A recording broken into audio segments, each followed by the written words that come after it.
1, 2, 3, 4.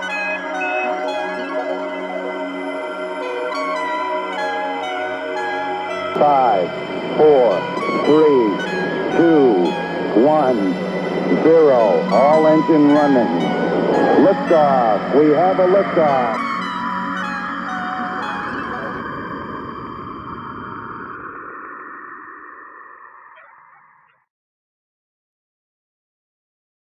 Roll right into our next block, where it's actually a beautiful segue. I want to thank Judy again just for teeing us up so perfectly for our next session, where we're going to see it kind of come alive from a slightly different altitude.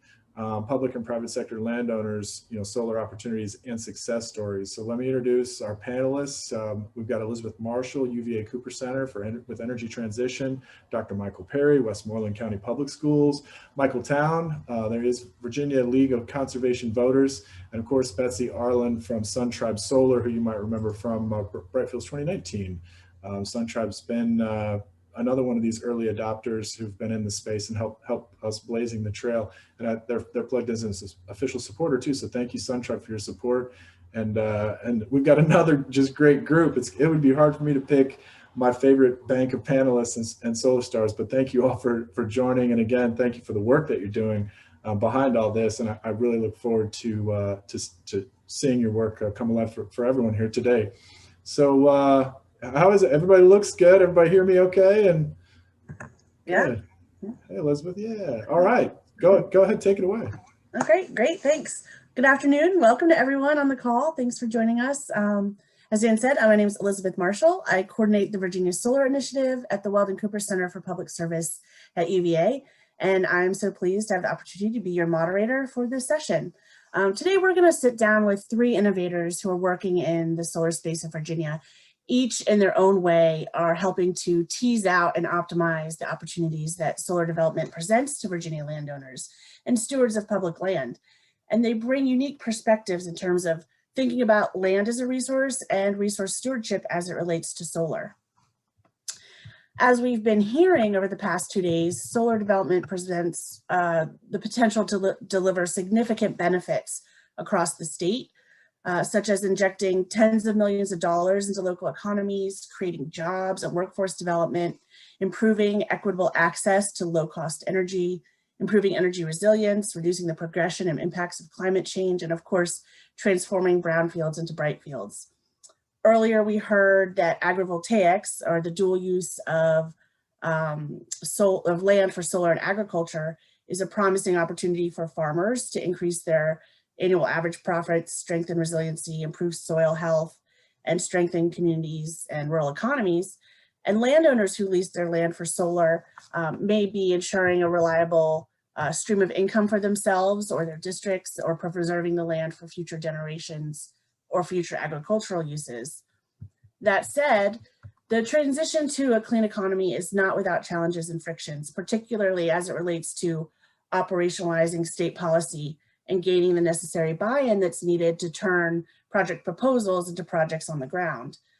Achieving net zero carbon by mid-century is going to take innovations in policy and project design, unprecedented collaboration across sectors that previously may have worked in tension, and a collective understanding, if not agreement, about the role of solar and how it can be developed in a way that conserves our valuable resources and generates benefits for all.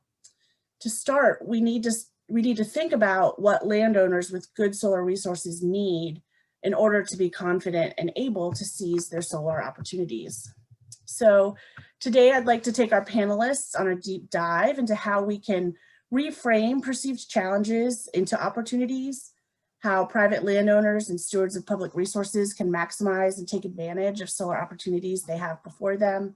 And we'll do this by focusing our discussion on the role of collaboration, examining some of the unexpected and ancillary benefits of solar development, and walking through some success stories. We encourage the audience to submit questions. I'll try to save some time at the end to address a few, but otherwise they'll get passed on and addressed at the Q&A at the bottom, at the end of the day.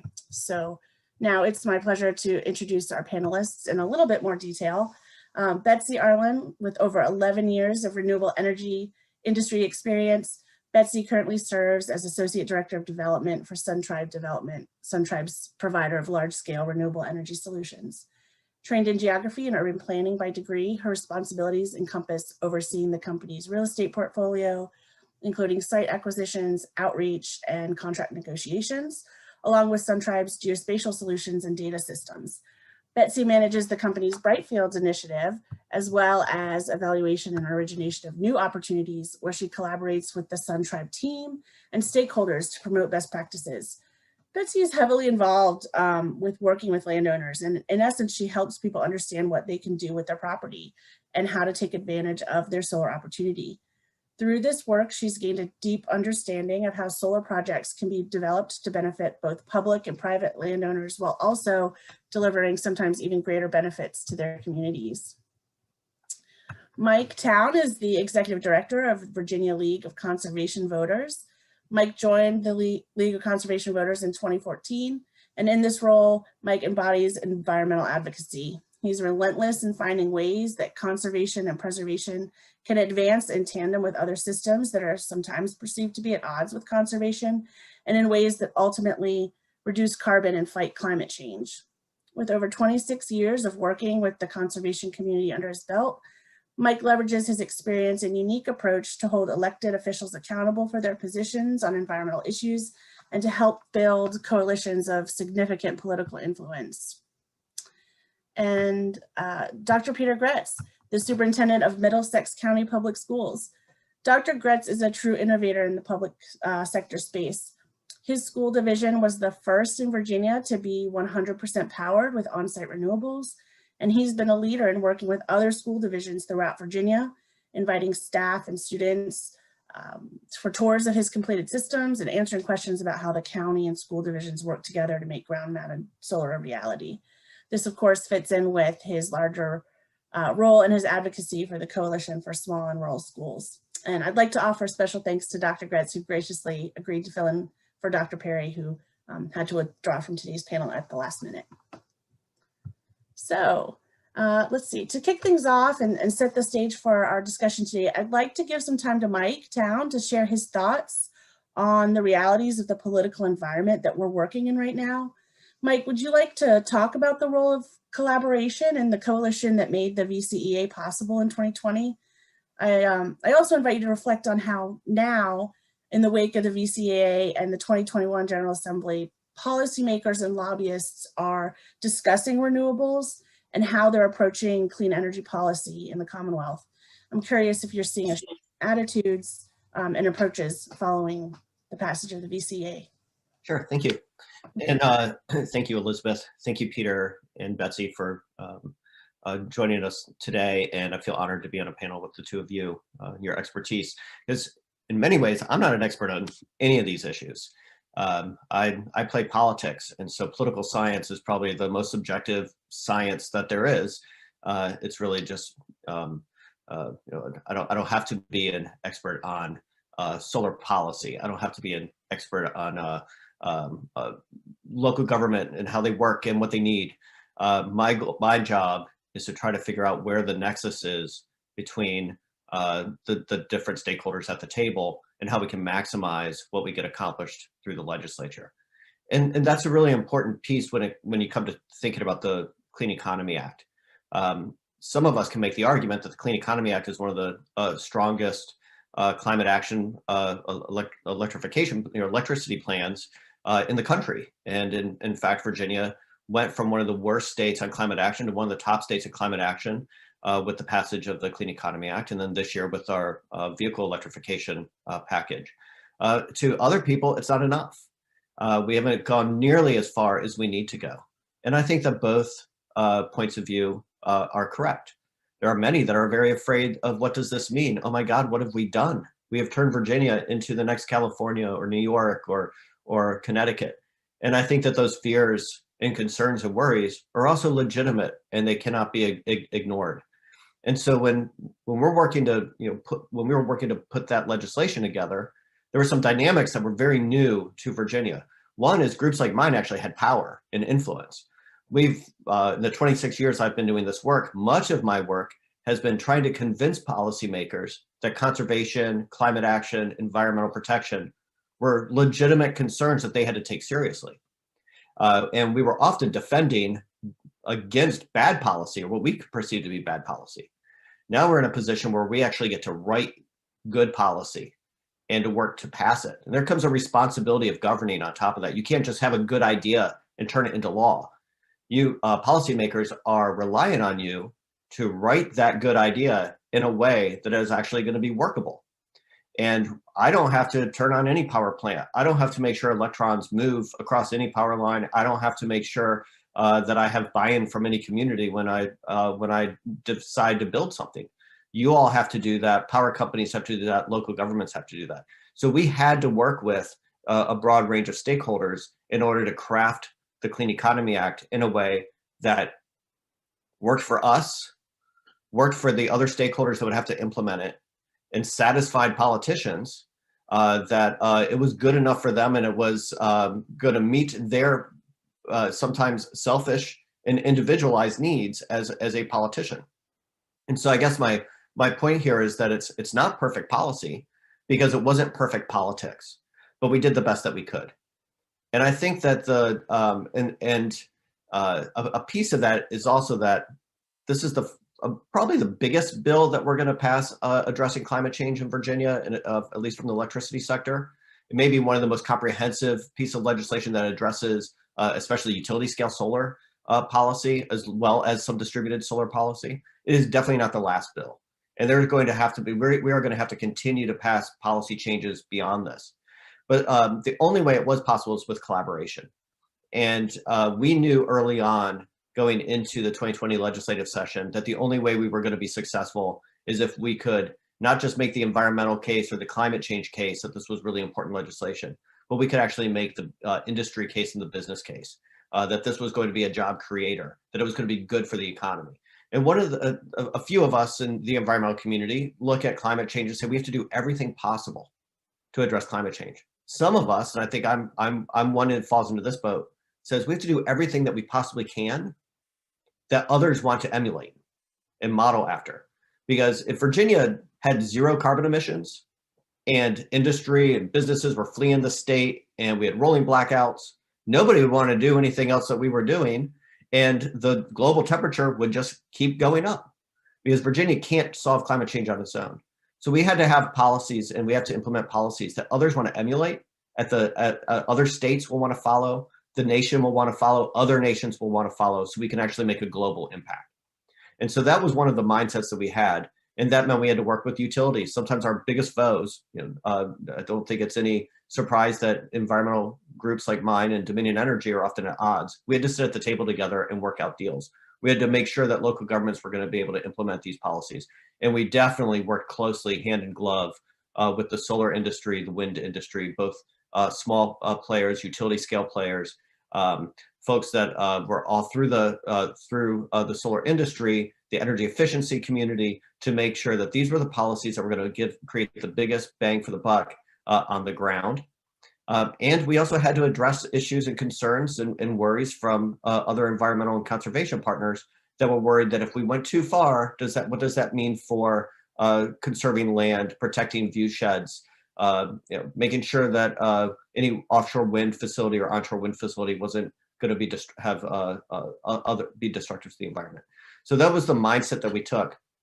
And I think, just to conclude, I think we did a pretty good job. And I think that the solar industry is about to explode. But 4th in the country last year in development, before the VCEA finally kicks in, I think we're going to see a much greater impact. We have to be responsible. We're going to have to come in and fine tune these laws. We're going to have to build off of them, figure out what isn't quite working right, and go from there. But I think we have a really good head start, and Virginia is becoming a model for the nation on how we address climate change and build a solar industry. Great. Thank you so much, Mike. I liked what you said about the importance of being a model and being a state that others will want to emulate if we want to see the adoption of solar and renewable energy progress. And so on that topic of collaboration, Betsey, I imagine that partnerships are tremendously important when you're working to bridge the gap between landowner interests and benefits to the greater public when you're working on a project. So can you tell us about your experience with fostering collaboration between landowners, developers, localities, in order to maximize and take advantage of solar opportunities? And along with that, what types of questions are you hearing? What kind of concerns are you hearing? And do you have examples of how a project addressed those concerns in a way that may have created a greater benefit or outcome? Yeah, thanks, Elizabeth. It's really great to join you and be alongside with Mike and Dr. Gretz for this discussion. So thank you very much. Lots of voices speaking in this summit, and it's great to be a part of the conversation. Specifically for Sun Tribe, we work with a broad range of landowners and land partners and have the ability to develop both ground mounted and rooftop systems, so we can see things from some different angles. Our position as a developer is to create these solar opportunities, and it's our responsibility, like Mike was saying, you know, we all have that responsibility, but to promote education and cooperation with and between the stakeholders. In the context of collaboration and talking about property owners, whether these projects are on buildings or land, we definitely all know that without the land, there really is no deal, and there's no solar opportunity. So as we begin to layer in the components of projects, the landowner, the projects become really complex, and the landowner is rooted right there as a foundational aspect of them. And as I think about it, the collaborative environment exists in Virginia even before we engage with landowners. It's reflected through all of the various inputs and suggestions regarding citing best practices. Like Judy was talking about, looking at state and government agencies through the applications like Conserve Virginia, through publications like the American Battlefield Trust recently put out, trade organizations such as SIA, local governments through ordinances. The collaboration's already happening before we've even engaged with landowners and talking through those opportunities. As we move forward, we view property owners as key partners in these opportunities. Some are really active in their communities, some are simply investors and paying taxes. Some are generating revenue for the communities through businesses, but it's their decision that to really embrace the diversification of land use on their property through solar, or to add solar as use on their property, that's really creating these successful projects. The collaboration and the long-term partnerships are formed because these solar opportunities and solar developments are long-term assets. There's so much more information often than not out there, and there are a lot of questions from landowners. So the collaboration from the beginning of the process with landowners really ensures that everybody's on the same page, and then they will be for many years to come down the road. It's really it's a privilege to be able to help develop these projects and to create a sustainable future, to contribute to Virginia's clean economy, and working together to figure out the best solutions is something that we can all do. You know, I talk to a lot of local governments, I talk to private entities, I talk to folks who are fifth generation landowners, and the most important thing that we have to consider during these conversations is that their questions are answered, their concerns are addressed, that they understand how this process really works, and that they really understand the benefits. I think looping back to the collaboration aspect, a really important factor, following up on, benefits that we see and what do we do, how do we work with landowners as we are moving into a really flourishing solar environment in Virginia. we are seeing a lot of landowners care more and more about the impact that not only solar will have on their property, but what impact will solar have on the community. And they want to provide a platform to benefit the community. So we have landowners engaging with the community. We have tools that have been given to us through bills such as House Bill 1675 and siting agreements that really allow us to provide added benefit into what we're doing as solar developers. Long story short, I think when we've gone in and done the work ahead of time and really collaborated and worked with communities, that's when we're seeing success in our projects. Wonderful. Thank you, Betsy. On the topic of greater community benefits, I'd like to bring in Dr. Gretz. Middlesex is leading the way in Virginia, and as I mentioned earlier, the first school whose electricity needs have been 100% met by on-site solar since, I think, December 2019. And I've been told that representatives from almost over 20 different school districts have contacted you for tours of your solar installations, and by and large, the project is considered to be a model and to be a success. And so I was wondering if you could please tell us a little bit about how these projects came to be and how did collaboration play a role? I invite you to reflect on any concerns that were raised during the process, either on the part of leadership or the public, parents, and how are those concerns addressed, and how are they perceived now? I mean, you're over a year out, projects have been operational, and so I assume that you're in a good position to reflect on, what kind of unexpected benefits have come as a result of this project. Well, thanks very much, Elizabeth. I'm really delighted to be here, and also just quickly want to echo the comments that Mike and Betsy made about being honored to be a part of this. I'm certainly honored to be speaking in place of my very good friend and mentor, Dr. Perry. I'll also share with you that he's an avid Dallas Cowboys fan, and I'm a Steelers fan. So I take this opportunity very seriously to stand in his way. In all seriousness, I love talking about this project. I've done a lot of work in schools. Prior to coming to Middlesex, I was in another small rural division in Virginia in charge of the capital planning and the capital work that was done, renovations and additions and new construction. And by far, this project is the most positive and the most rewarding and just inspiring that I've ever been a part of. So I love talking about it, as much because of the project and the tangible and intangible benefits that we've seen in our community and school division, and also just a wonderful partnership that we have with Sun Tribe. I guess I'll just begin very quickly. I'll tell you that we had maybe a perfect storm of circumstances that came together to give us the momentum to begin seeking a project.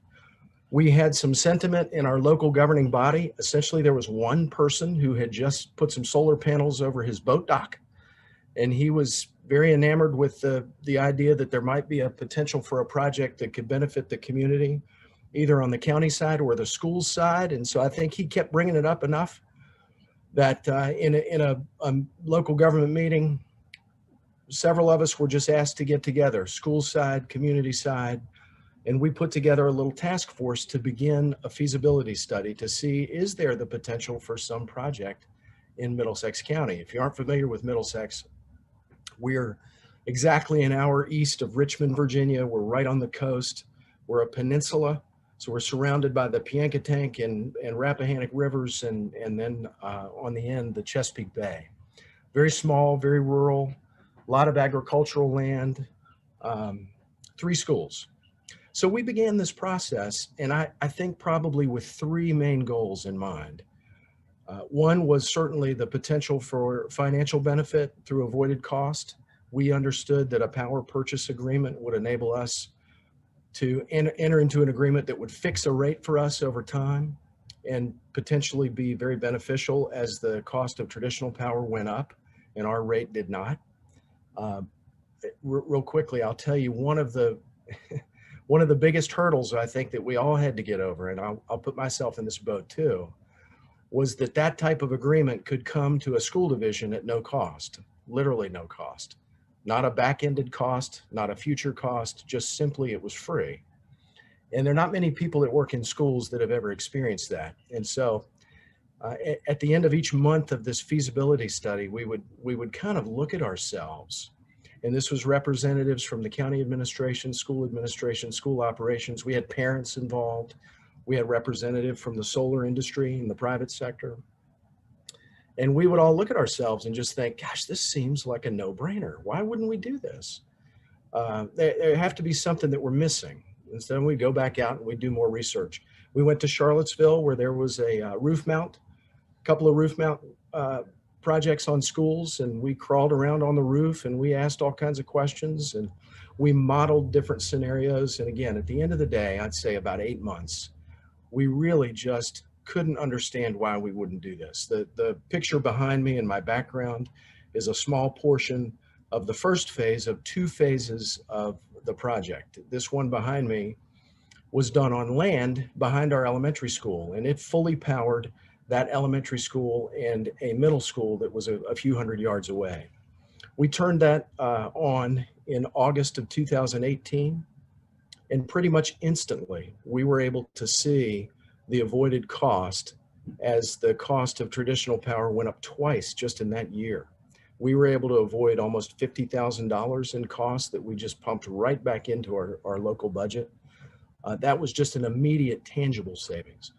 The process with Sun Tribe and with our ongoing relationship with them was so positive that our school board asked me to pursue a second phase that would power our high school, which we did.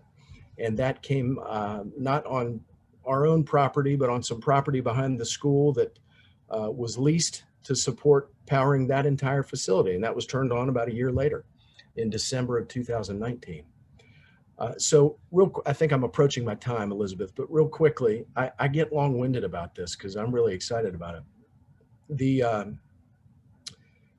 So the first thing was, of the 3, we're looking at the potential for financial savings. Certainly another motivator was the ability to be good stewards of the resources in the county, and certainly the natural resources, and to be responsible users of that, consumers, if you will. And then the third, which I'm really excited about, and I know I don't even have time to go into this right now, but that was the immediate hands-on benefit for kids and teachers to have access to such a wonderful example of the science that they're learning, not to mention student access to an rapidly emerging, one of the fastest career fields. When Virginia made such a turn towards exposing students to career awareness and hands-on learning based in work-based experience and work-based learning experiences in a place that doesn't have basically a very rural beach community, doesn't have a lot of those opportunities, we now have it right in our backyard. Our students were able to get involved. We're able to do time-lapse videos of the installation. And again, I have a ton more to say about that part, but in essence, we now have a project that's expected to save us over $4.7 million over the next 20 years. That's unbelievable for a community like ours that relies very heavily on local funding to support its schools. We were able to say to our community, we're literally doing everything we can to not only be responsible, but to save and avoid costs. It's been a fantastic project. Thanks for letting me talk about it today. Of course, thank you for sharing. I can tell you it's a really exciting project that you're passionate about. It's great. So I want to, keeping on the theme of benefits, bonus benefits, I'd like to invite Mike and then Betsey to share that, when you think about solar at all scales, what are some of the biggest benefits and opportunities that you see? And maybe go beyond the obvious, like what are some of the unexpected or ancillary benefits that you've seen come from collaborative policymaking and solar development? Yeah, glad to. This is something I get excited about too, because our politics today, there's a lot of complaining in politics. There's a lot of finger pointing, and there's a lot of hyperbole. And we're always, I think on the environmental side, there's always this tension in the, for the 25 years I've been doing this work prior to this, of it's either the economy or the environment. You have to pick one or the other. And climate change is a big global crisis. And of course, we come from the perspective of we have to address that crisis. And here's a way that we can actually address that crisis without having to choose the environment or the economy. Then we can actually build economy through climate action. That feels really good as an environmental advocate. In fact, it's funny in the energy sector, especially, we have big, huge monopoly companies that control everything. That's not capitalism. And not only is it not capitalism, but how many of you all work for or could individually build a nuclear power plant or a coal-fired power plant or a natural, a combined cycle natural gas plant? Not many, but most of us could be in part of the solution when it comes to renewable energy. All of us could be when it comes to solar. And so that idea of capitalism and building economy and innovation and creativity while also solving a big global crisis, that really inspires me and keeps me going. We got a question in the chat about like what is coming up, and I think this kind of answers that question too. We have changed the paradigm in Virginia. It's no longer is climate change real? We're going to do anything about it. It's no longer fossil fuels versus renewable energy. Now we've completely changed that conversation. Now the conversation is, how do we do this well? How do we do this right? So we have been transformative in the policy making has been transformative to completely change the conversation that we're having.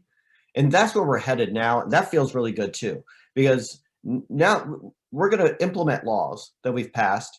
We're going to find out what works and what doesn't. And we're going to have to do some housekeeping. We're going to have to figure out how can we tweak this or that to make it work better? Where are there unintended consequences that we're going to have to fix? We're going to have to look at rate making. How do we deal with our utility sector and make it like time of use rates, which can help with both solar deployment, but also with electrification of vehicle electrification. But then there's also challenges. We have to be ready to address these challenges. And I think the land use challenges are really important.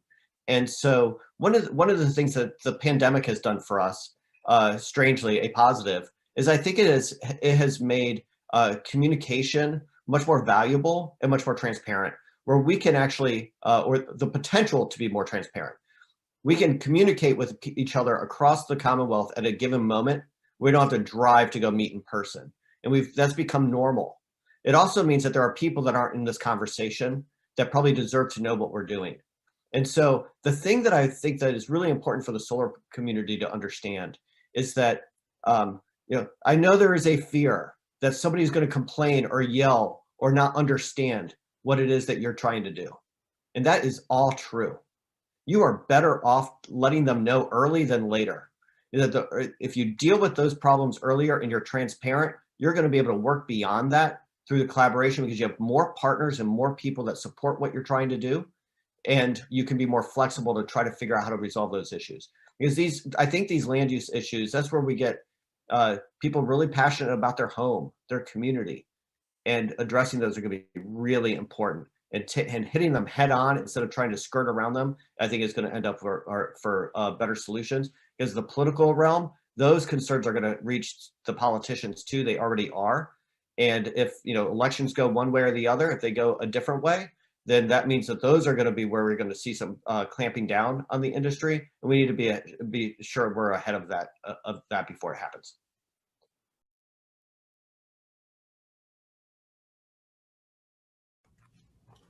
Thanks, Betsy.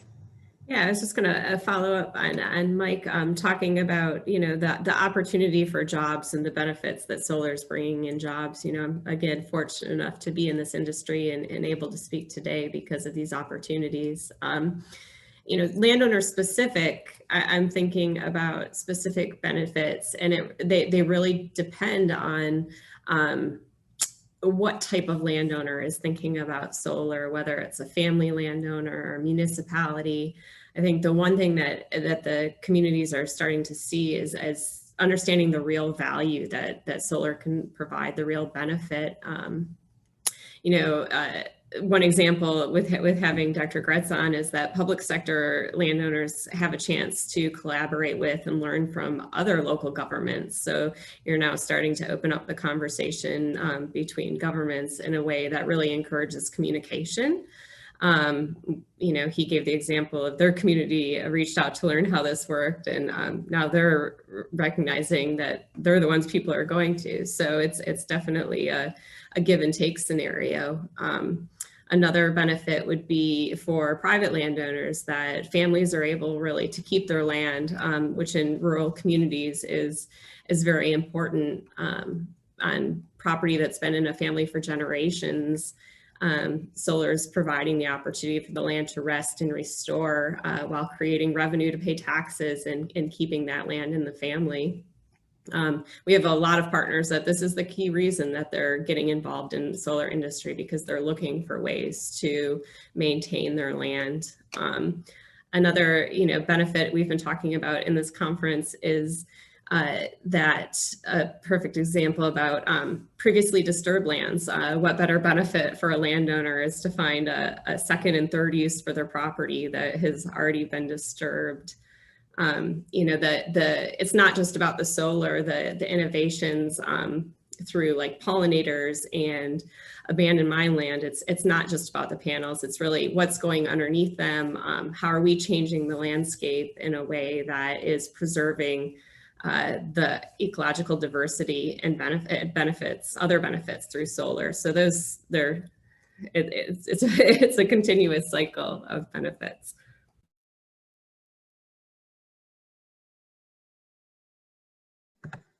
Thank you for sharing that. I think that there's been tremendous growth in the solar industry in the past several years, and as you alluded to, there's innovation taking place in terms of how we can develop these projects in ways that spur multiple benefits beyond just the energy that's being generated. So Betsey, in your work at SunTribe's been at the vanguard in furthering solar development in Virginia. But can you speak to how you have used innovative approaches and practices to maximize benefits, or even to address frictions or concerns that may have been raised along the way? Maybe speak to a specific project that comes to mind. Yeah, no, I think, as we're looking at brownfields and brightfields, looking at projects that are win-wins for the community, win-wins for the landowner and everyone involved, taking the opportunity to develop an abandoned mine land site in the Mineral Gap Data Center, taking a piece of property that does have some issues and being able to provide solar for a data center would be an innovative approach. I think talking about a project under development in Martinsville, in Henry County, in Martinsville, you have a site that was owned by DuPont. It was a former nylon factory in the 1940s and was operating with some solid waste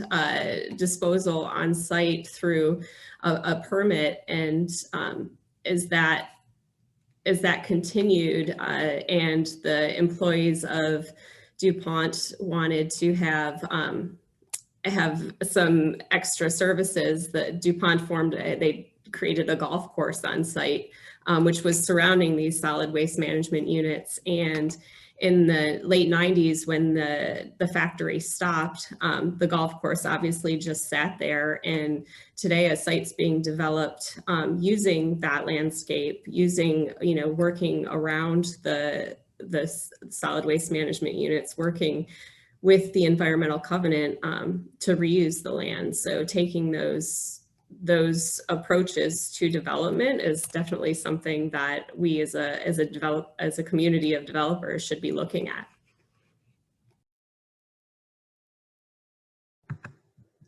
Thank you. So I'm looking at the clock here. We've got about 10 minutes left. And so as we're nearing the end of this session, I'd like for us to look to the future. And solar, must continue to grow in order for our state to meet clean energy goals, And to do this, private and public landowners have to be confident that using their land for solar is a smart move, like you said, for themselves and for their communities. So how, in your opinion, can stakeholders and developers push to ensure that solar is well done and that it's perceived as an asset by the communities in which the projects are being proposed or built?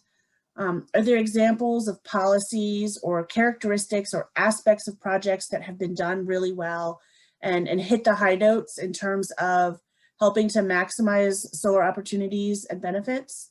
I'll invite Mike to answer first. Yeah, maybe a decade ago or so, I was working in the environmental community to try to come up with siting guidelines for wind energy.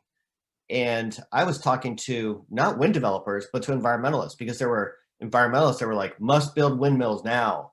Then there were environmentalists that were like, over my dead body, or over stacks of birds, bats' dead bodies. And so we had this problem in the community where there were pro-wind and anti-wind activists. They still exist, but we've done a good job of making sure that the goals are, I think, we're more united. That is a story that is hyperbolic in solar, but it's not separate. And so when we're looking at the solar industry, there are going to be disadvantages in certain locations. There are going to be disadvantages in certain communities. There are impacts. To assume that a solar facility is only good and that there are no impacts, I think is foolhardy. And so I think we have to be honest about what the impacts are and talk about the positives, definitely, but listen really carefully to when people express their concerns and their fears and their worries, because those are honest. They might not be accurate. They might not be worthwhile of overcoming or overwhelming the positives, but they are still honest concerns. And I think we do folks and ourselves a service by listening and trying to address them to the best of our ability. So that I think is just really an important component moving forward, and one that we can learn, as somebody who's also working on environmental justice policies. This is where when you talk about justice, listening is probably the most important characteristic. This is somebody who's the government can do a better job of listening to a community. I think as a developer, if you want to have a successful industry, you have to listen to the communities that you're building in. Have to listen to the landowners and what their wants and goals are of their own.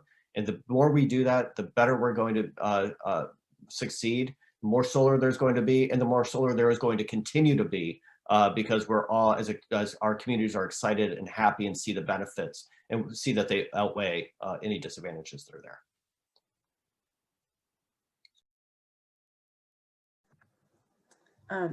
Dr. Gretz, would you like to reflect on if you have any characteristics or aspects of your project that you think really hit the high notes and help maximize solar opportunity and benefits? I know that you had work groups, right, that were part of your development process in which you really listened to the concerns of the public. And I'm wondering if anything came out of that that really informed some of the design aspects of your project. Yeah, thank you. So we did have a lot of stakeholder input, not just leading up to the procurement, but even after we partnered with Sun Tribe during the installation and ongoing. We've continued to do a lot of education in our community. I think one of the challenges up front in a very small, rural, more, I don't know, traditional is the right word, place, is just people tend to be a little bit distrustful of things like this. They don't know a lot about it. And so we've tried to really educate our community. And one of the most exciting ways that organically happened, am I allowed to share my screen very quickly? Are you okay if I do that? It looks like I'm able to. You should be able to. Yeah, okay. I didn't want to go rogue and start doing something I'm not supposed to do. So this is a This is a picture of some displays that were done by, this is right outside the project that's behind our elementary school. So we had a graduating senior who wanted to do a project to get his Eagle Scout qualification. So he designed several of these really nice displays, had them professionally done. We mounted them outside of there, and our classes go out there routinely to use these. They basically describe visually and narratively the process of what's happening with the science behind those displays. And if you can think in a small community of the different people who might have gotten involved, even indirectly, with understanding what's going on behind the elementary school, who otherwise wouldn't have, just through this one student going through the process of getting this approved to be an Eagle Scout project. This is another, I love this picture. This is a kindergarten class. You may know that in Virginia, kindergarten, second grade, this is part of their curriculum. They typically go into if the weather permits, they typically build little cardboard ovens, solar ovens, and they'll cook like a piece of pizza, you know.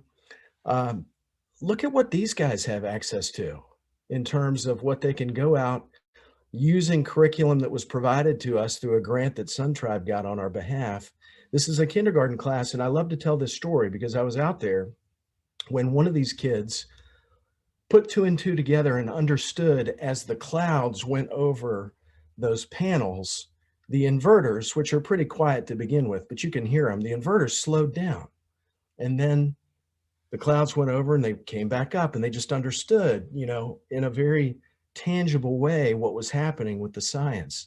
This has been one of the most powerful ways that we've been able to propagate what's going on back there with our community and open doors to have other conversations about the other benefits, certainly the financial ones too. I feel like I'm taking too much time. Thanks for indulging that. That's fantastic. The pictures are wonderful. They really are. Let's see. Well, Betsey, do you have any like final examples or comments that you'd like to offer? Yeah, I definitely appreciate the you know, actually looking at the community impacts that we can all learn from going forward from Dr. Gretz. So, you know, thinking about what Mike said about listening to others and making sure we're finding ways to reduce impacts as we're working with landowners and working with different types of land is really important as our market is growing daily, like we saw yesterday through graphs and heard today in the opening remarks, the number of projects under construction and development. We really just need to look at each site as unique. Every landscape is special. Every landowner is unique and special, and the same goes for every community.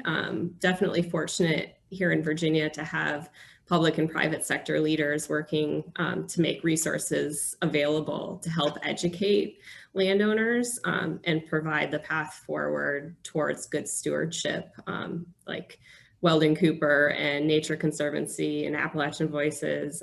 You know, the list can go on and on. It's great to have that support from the community.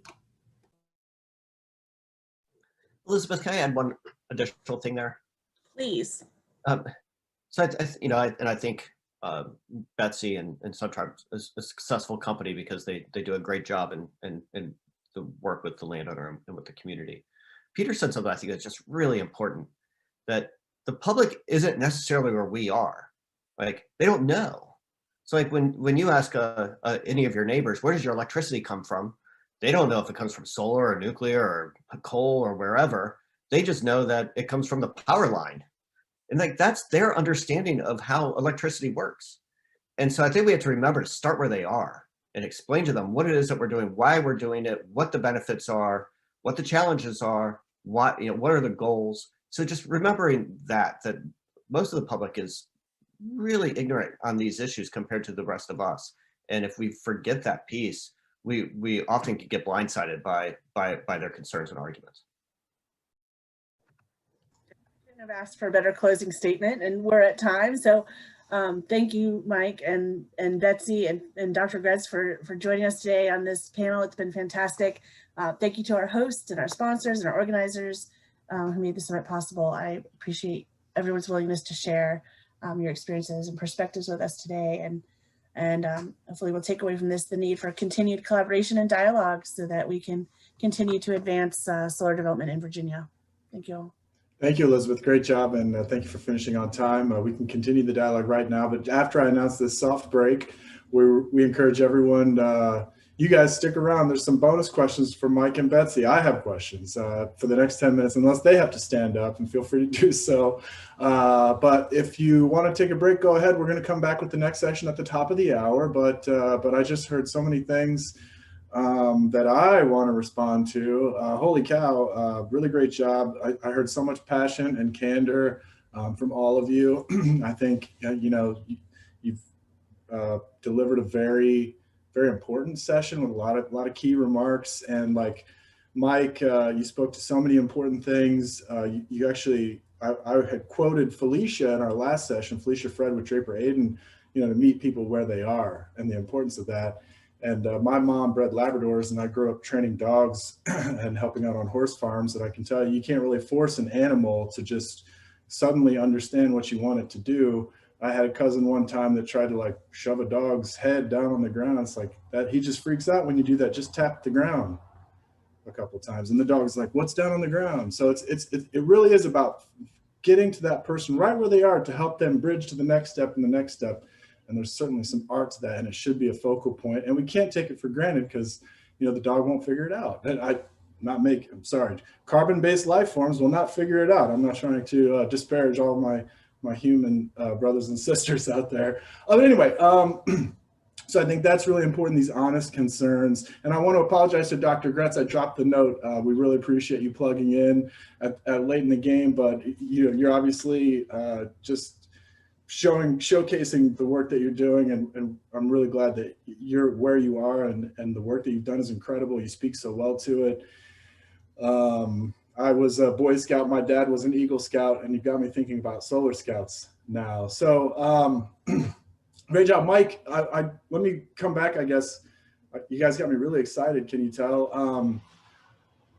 Do you think it's getting easier, to convince people? Like it's becoming so clear now, and like I'm really excited for what the situation in Virginia that's manifesting because of all the policy, and now we've got projects, and it's really becoming real. So do you feel like we're on the downward slope, or do we still have a lot of work to do just at the highest level to get buy-in on solar? It's a really good question. I mean, I think our distributed generation laws, I think, are still lacking. That there are still too many barriers to rooftop solar. And that is a way that you get more community members really understanding the benefits of solar. So I think we still have some work to do on the distributed front. Technology is going to help there too. The marketplace is going to help. But I think from a political standpoint, I almost never have a conversation with anybody anymore about, no, climate change is real, and yes, renewable energy is good. Solar is not that expensive. You could actually, like, those conversations no longer exist because I think some of us as advocates are just taking for granted that people do know what they don't know, and we're just talking over and past that. And so on some of those issues, maybe we aren't starting where people are. We're making the assumption that they do know more, but I think it's actually the marketplace has gone so far that we can do that now. And so I think to answer your question, yeah, we're in good shape. The industry is really poised to explode even further in Virginia. I think that comes with other complications that we have to be prepared for. And I think that's where I close with that. The more solar there is, the more people are going to start asking questions. And we have to know how to answer them and be listening.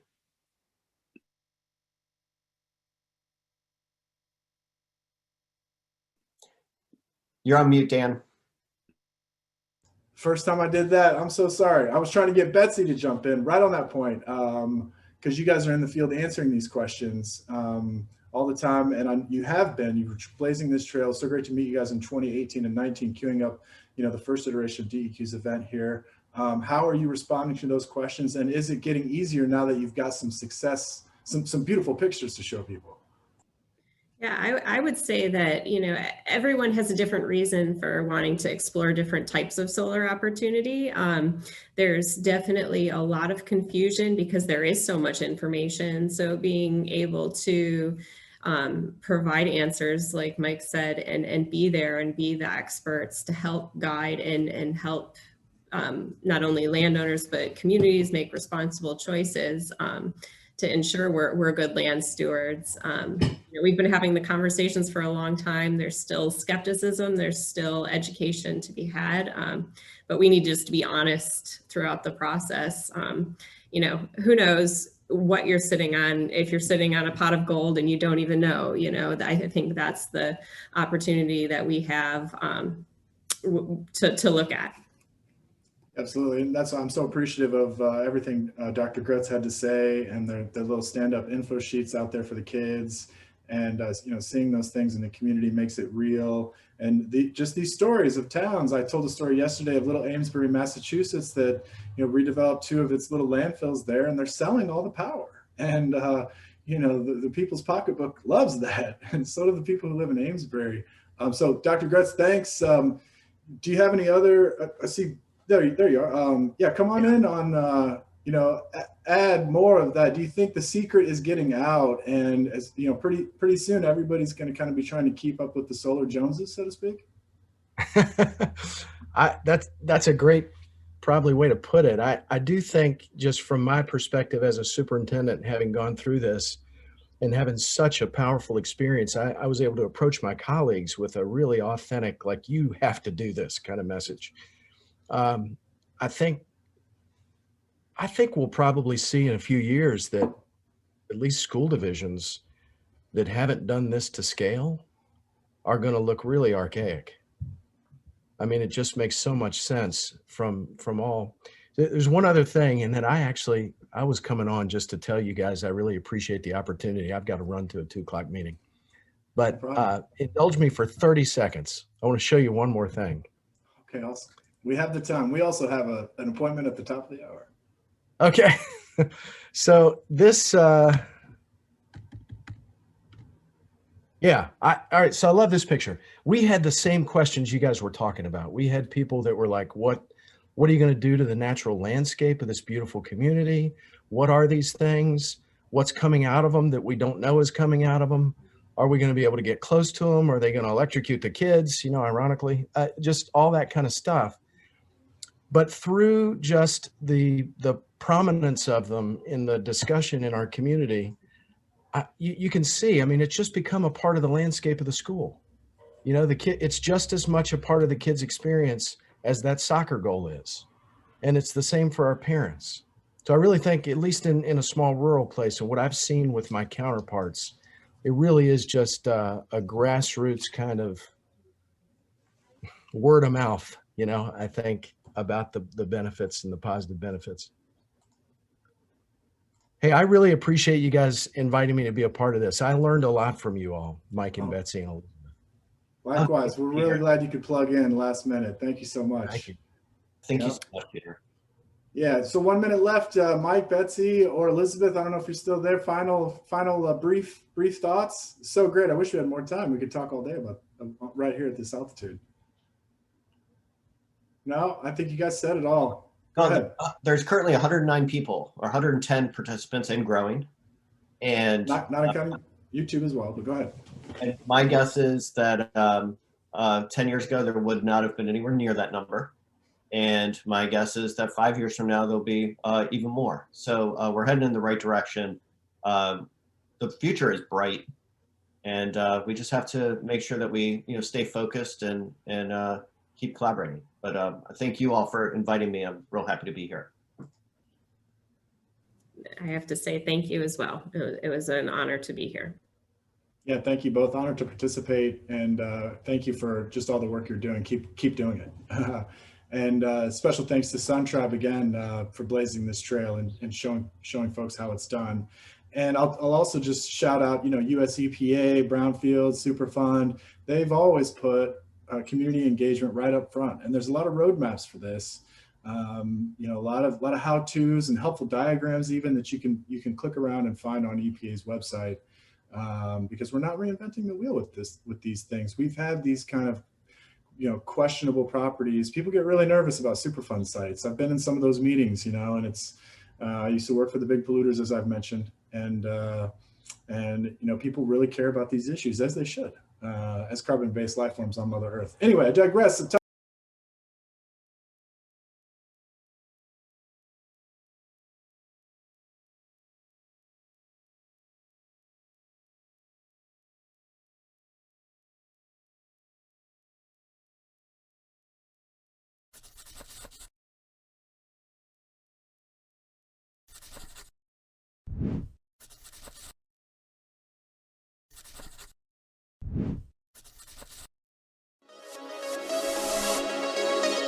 Tranquility Base here. The Eagle has landed.